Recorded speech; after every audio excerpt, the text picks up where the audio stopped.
Jeunesse de Joseph Conrad.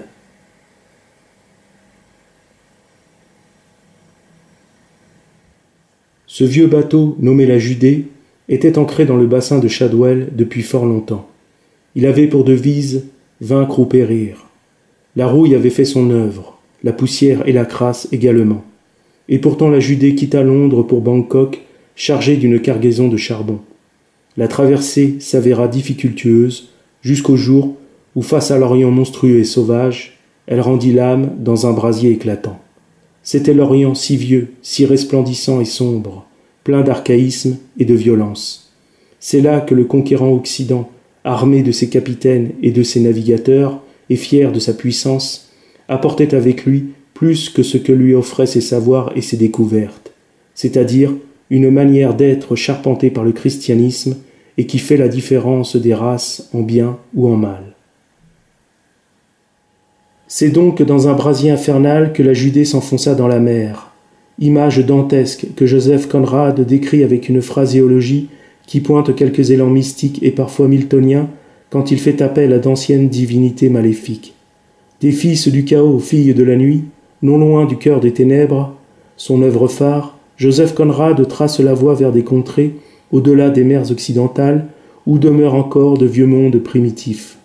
Ce retour aux sources ténébreuses n'est pas sans rappeler l'œuvre d'un certain H.P. Lovecraft, dont les histoires s'inspirent de cet enfer dantesque que l'on vient d'évoquer.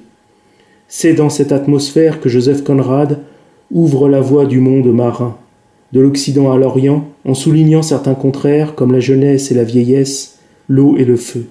Ces contraires, avec insistance, serpentent notre lecture pour y imprégner une signalétique que l'on peut qualifier de conradienne.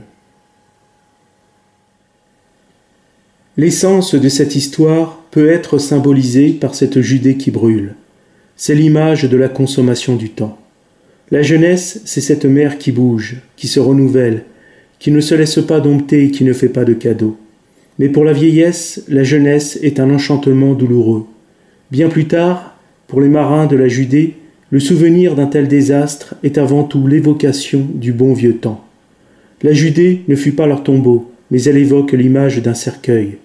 C'est le spectacle d'un glorieux triomphe, écrit Joseph Conrad, ajoutant que la Judée a remis son âme lasse à la garde des étoiles.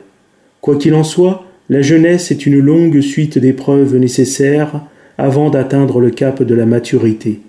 Ce cap, la jeunesse doit en prendre conscience pour espérer arriver à bon port. Elle doit faire preuve d'audace, de panache et de volonté.